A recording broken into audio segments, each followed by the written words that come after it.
पापी से पापी व्यक्ति भी मरने के बाद भगवान के धाम में जा सकता है। आप लोग कहिएगा ये क्या बात हुआ? भगवान के धाम में जाने के लिए या किसी मृत्यु के बाद किसी अच्छे लोक में जाने के लिए तो अच्छे कर्म करना पड़ता है, लेकिन जीवन में जिसने कोई अच्छा कर्म ही नहीं किया वो सीधा मृत्यु के बाद भगवान के धाम में कैसे चला जाएगा? तो इसका उपाय है दोस्तों, पुराण में इसका उपाय बताया गया है। यदि वो जो उपाय पुराण में बताया गया है, जिसका मृत्यु हुआ है उसके घर परिवार के लोग यदि उसकी मृत्यु के समय में एक छोटा सा उपाय कर दे तो कोई जीवन भर कोई अच्छा कर्म नहीं किया हो, जीवन भर मांस मदिरा का ही सेवन किया हो, फिर भी वो भगवान के धाम में चला जाएगा। उसके परिजन से एक छोटा सा उपाय करने के बाद उसके घर के परिजन होते हैं ना, उसके घर के परिजन कोई भी व्यक्ति एक छोटा सा उपाय कर दे तो वो सीधा भगवान के धाम में चला जाएगा। तो हम इसी के बारे में आज चर्चा करेंगे। पद्म पुराण में इसके बारे में बताया गया है, चर्चा है। तो आइए पहले हम इसके बारे में चर्चा करते हैं। पद्म पुराण में माता पार्वती जी ने तुलसी के महिमा के बारे में नारद जी से खुद ही बताए हुए हैं, ये हम नहीं बता रहे हैं। गीता प्रेस गोरखपुर के जो पद्म पुराण है उस पद्म पुराण में आप जाकर पढ़िएगा।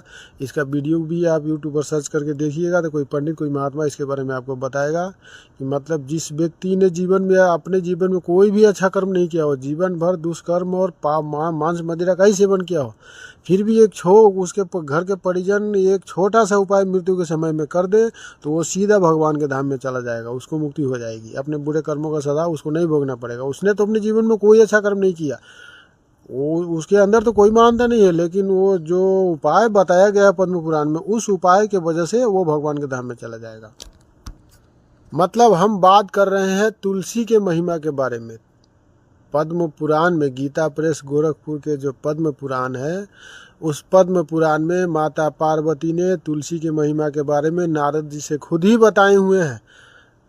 तुलसी का तो बहुत महिमा बताया है, लेकिन हम इसमें केवल एक ही महिमा का चर्चा करेंगे जो आप लोगों को बताना हमने ज़रूरी समझा है। मतलब माता पार्वती ने पद्म पुराण में देवऋषि नारद जी से बताए हुए हैं तुलसी के महिमा के बारे में कि जब किसी भी व्यक्ति का मृत्यु हो जाता है तो उसके चिता में तुलसी का एक लकड़ी रख के जलाना है। एक छोटा सा, चाहे 1 इंच का ही क्यों ना हो, किसी भी व्यक्ति के चिता में एक छोटा सा तुलसी का लकड़ी यदि आप रख देते हैं तो उस तुलसी के महिमा के वजह से सीधा वो व्यक्ति भगवान के धाम में चला जाएगा। वो अपने जीवन में यदि वो अच्छा कर्म नहीं किया है, जीवन भर अधर्म और पाप ही किया है, जीवन भर मांस मदिरा का ही सेवन किया है, तो भी वो तुलसी के महिमा के वजह से सीधा वो भगवान के धाम में चला जाएगा, उसको नरक में नहीं जाना पड़ेगा। ये माता पार्वती ने